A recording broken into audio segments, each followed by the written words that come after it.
Hey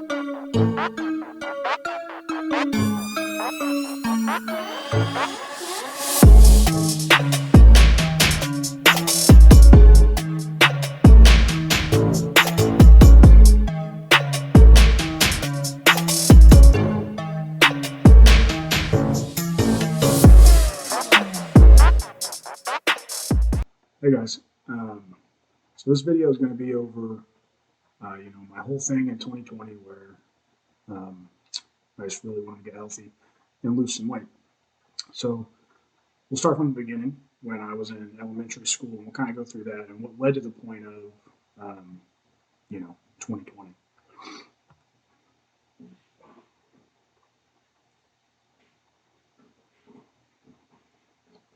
So in elementary school, 5, 10 years old kind of thing. I didn't really do any sports. Didn't have a lot of friends. I was a fat kid, and I have a very specific weight on here, and it's 208 pounds. Because I remember in PE class, we all weighed in front of each other. And so, at the time, I didn't really think anything of it. All the kids were weighing. And when it was my turn, I realized I was one of the biggest kids in the class. I wasn't the tallest, but I was the heaviest. So, yeah, that stuck with me forever. So, moving on to junior high, this would be like the 11 to 13-year-old age group. I did some wrestling. I did other things like kids do. So like skateboarding and playing outside and that. Now, unfortunately, one day when I was skateboarding, I fell and I landed on my shoulder and it completely dislocated. So you can see I have a pretty nasty scar. Um, so I was actually in, I think, 8th grade when this happened. Um, So with that, I was pretty much out of wrestling because wrestling puts you in some kind of weird positions, your shoulders especially. So I couldn't do that anymore. The same year that all that happened, my parents got divorced, and I really wasn't an angry kid, but with going through puberty and everything at the same time and all that, I got real confused and ultimately didn't really know how to handle my emotions, and it's kind of led to making some you know angry decisions, things like punching a wall maybe or breaking stuff that just to, I don't know, I guess vent or get it out. So after that would be high school. Um, I have a lot better memory of high school, so there's obviously a lot more details here. Um, I played football for about 2 years. I was a lineman, and I distinctly remember my coaches saying "mass moves mass." So that was a really popular saying, and so that meant eat.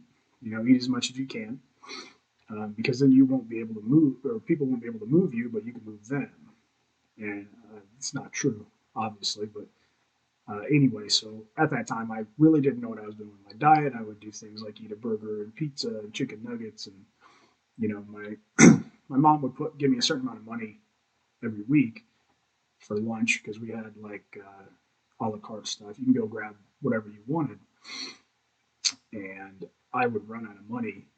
Maybe Tuesday, Wednesday, um, just because of the sheer food I was eating, just trying to be big.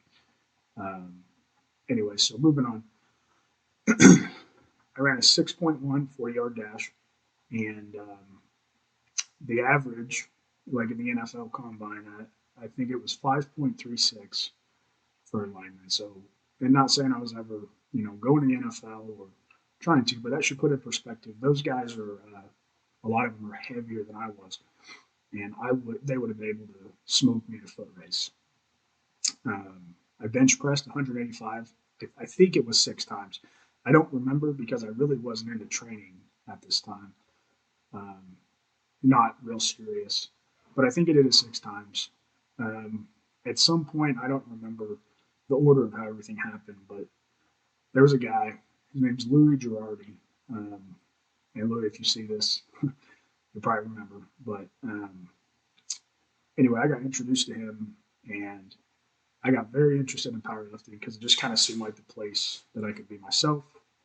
I liked it. I had fun with it, And, there was kind of like a honeymoon phase where I was getting stronger almost without trying. And I did train hard. I just didn't really know how to train. So all this led to, you know, I got very interested in powerlifting, and I ended up consuming a lot of content. So you think about Elite FTS, Westside Barbell, Juggernaut Training Systems, and some of the things that some of those places, not all of them, but some of the places put out is very similar to like the mass moves mass mentality. So you have to be fat to squat a lot or deadlift a lot or bench.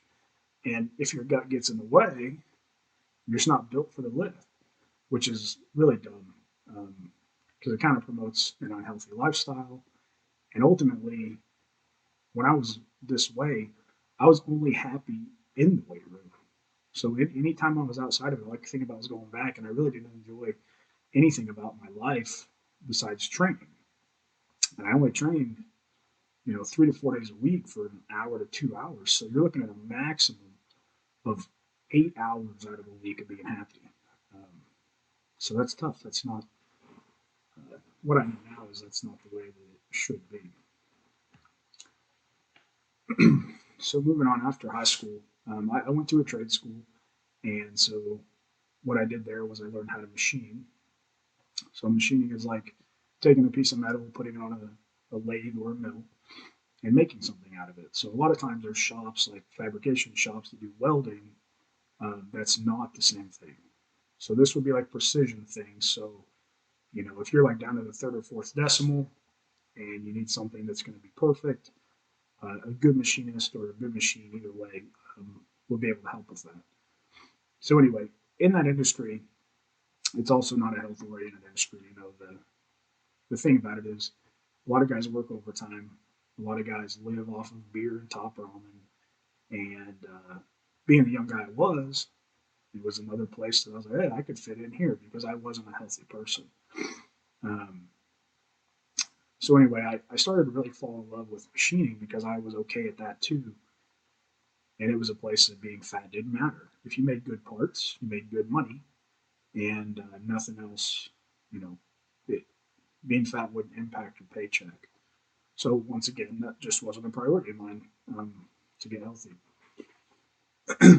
I did continue training off and on, but the majority of the training was just for powerlifting. I would maybe go in the gym and pull a single on deadlifts, and then do some lat pull downs and leave, and go eat, 2,000 calories at Buffalo Wild Wings or something because I had a deadlift session.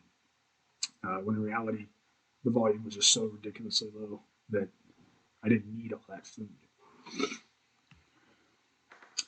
So this leads us to 2019, where I was actually at my worst. So at this point, I'd moved on in my career. I was 24.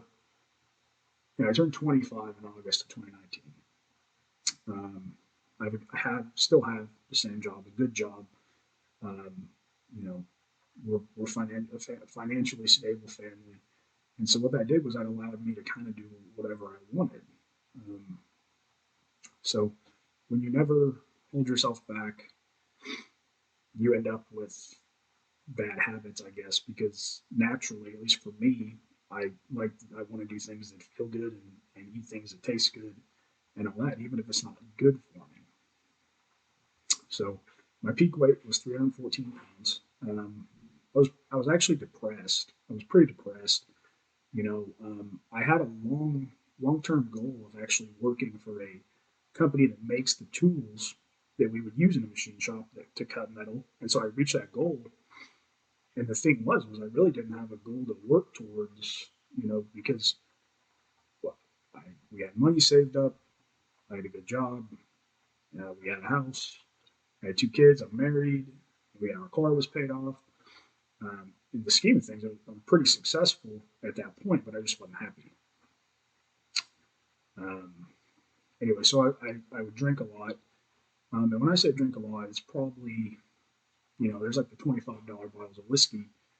I think it's 0.75 liters or something like that. I would drink 1 to 2 of those a week, and I would cut short training sessions to go drink, to get back home and drink, and then I would continue working.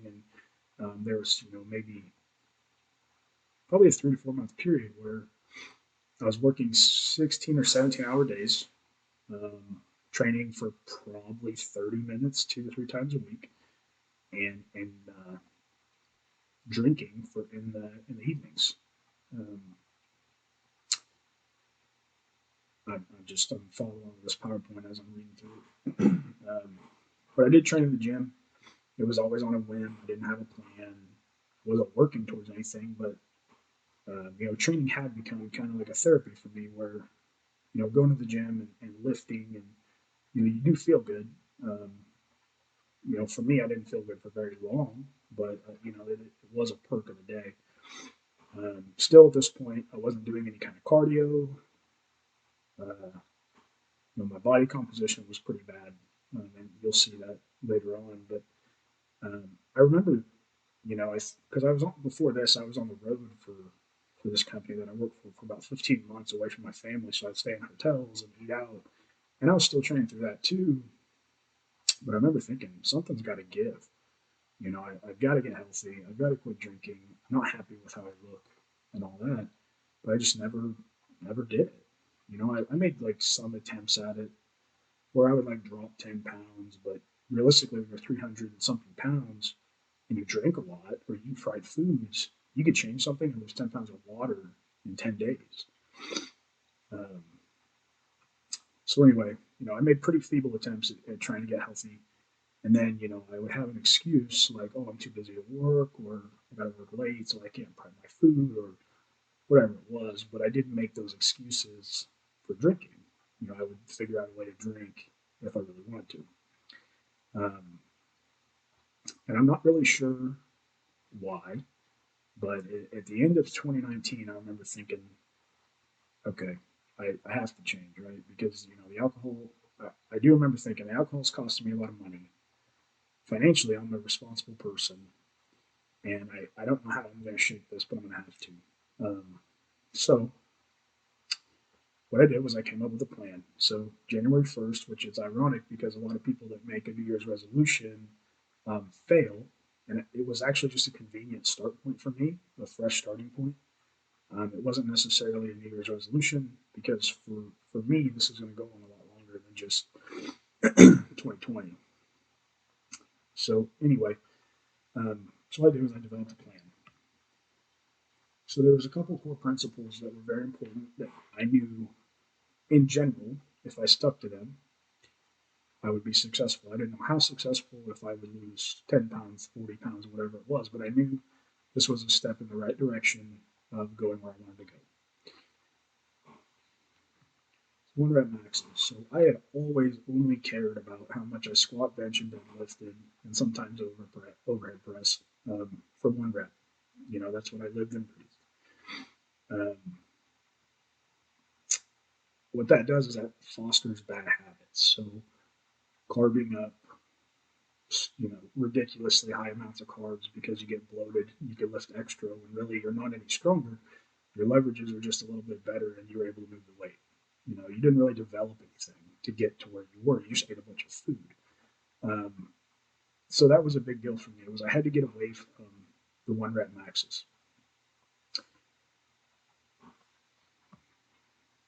So what I did was I actually did a lot of research. I follow Renaissance periodization stuff pretty closely. I have their ebooks. I've read their ebooks, and that's actually how I develop my training and diet now.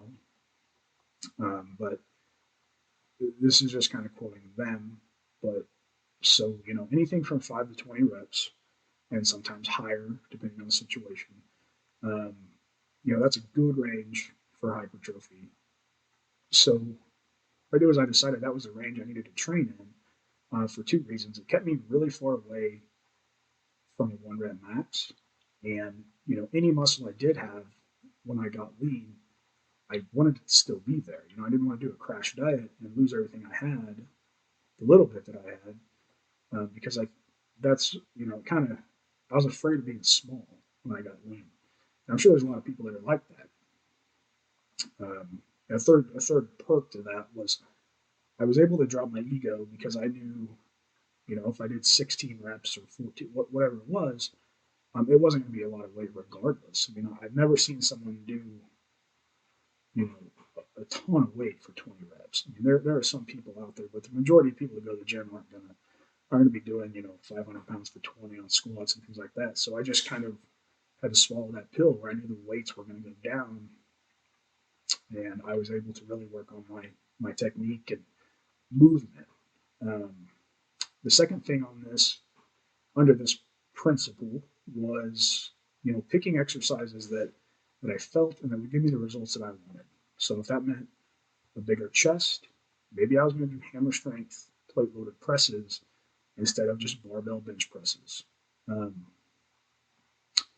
a lot of people really nag on plate loaded stuff or selectorized things, but all of the principles can apply for growth as long as you're doing the exercises right and you're progressing on them.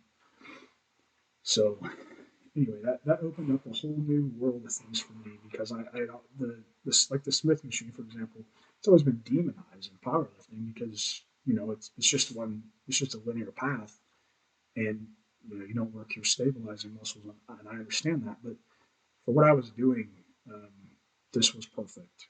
Integrating more things like hack squats, maybe front squats on the Smith machine, maybe squats, close stance squats on the Smith machine to target quads, things that I would have never done before if I was still training for, how much can I squat, bench, and deadlift. Third thing was to do cardio. So in my life, I had started doing some cardio, like, we're talking about maybe 15 minutes walking on an incline, so, 150 calories burned.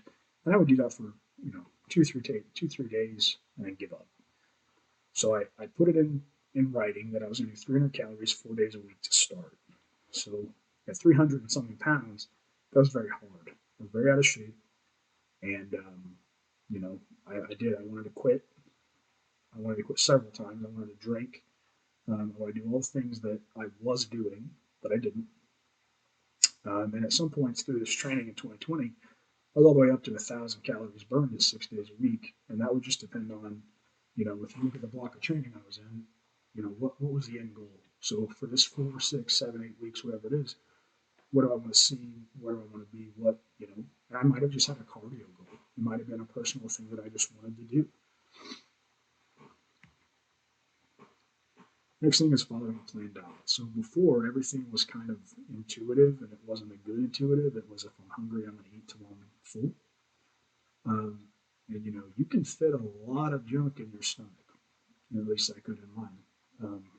So I really needed to just have a plan and stick to the plan regardless of what my hunger was, because I knew, based off of basically math, you can kind of reverse engineer what you should be eating based on where you want to go. Um, I knew that if I followed that, it would start leading me down the road that I wanted to go. So I had a goal of 0.5 to 1% body weight reduction weekly. So if you're talking about 300 pounds, let's just round it to 300, 1.5 to 3 pounds loss weekly. Now, as you lose weight, that goes down because the percentages are going to stay the same, but your body weight goes down.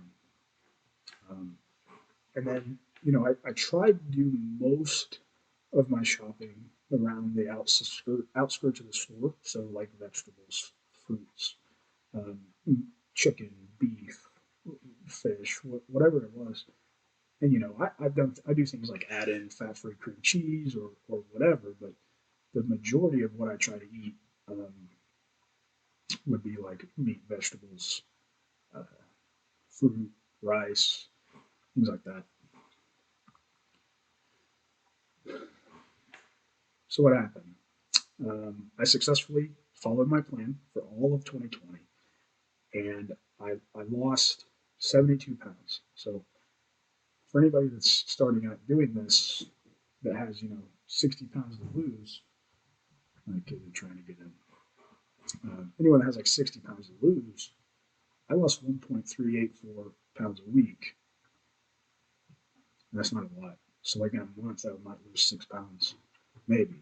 Um, and in the beginning, it was a lot faster, but there were there's periods of time that you have to stop dieting and maintain it so that your body can basically adjust to.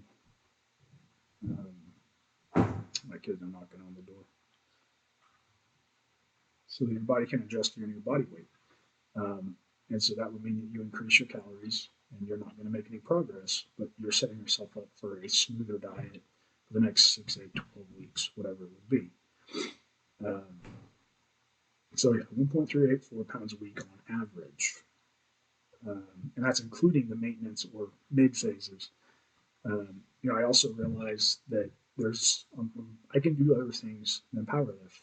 Um, like I'm looking at doing a bodybuilding show, um, and that's something that I've wanted to do for a long time, but I was never anywhere within the realm of even being ready to start a diet. So, right now I'm dieting further because there's a weight cap and all that for what I want to do.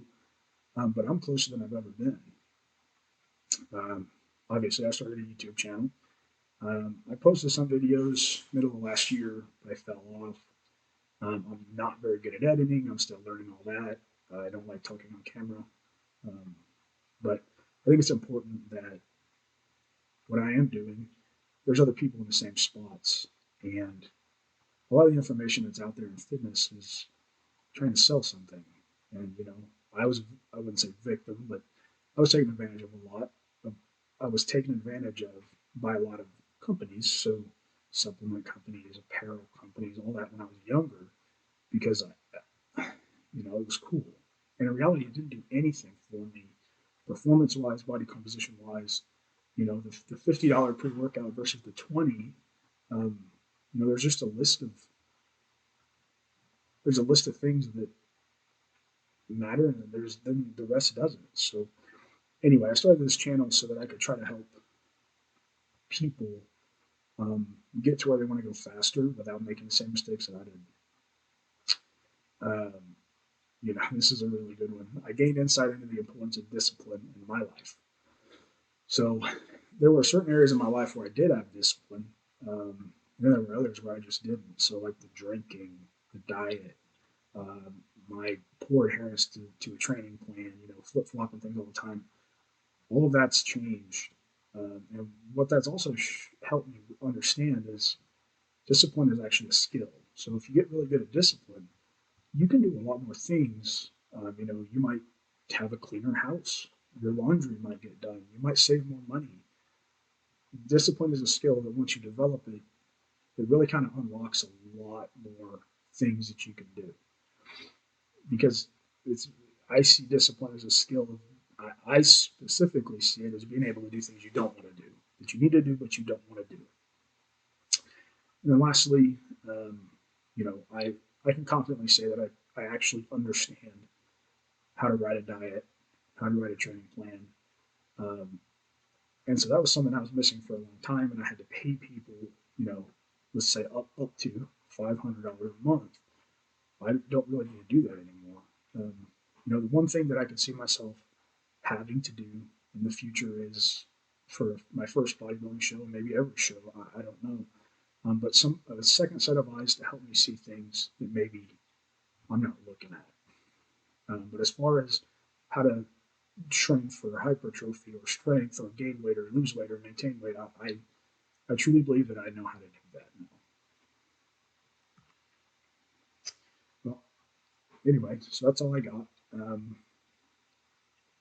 So I'll put I don't know where it's going to be, but I'll put the pictures up somewhere. So the one on the left is going to be, I'm sorry, the pictures on the left. So I have three or four different poses that I took January 1st of 2020. And then I tried to we moved, so it will be different lighting, but I try to get as close as possible.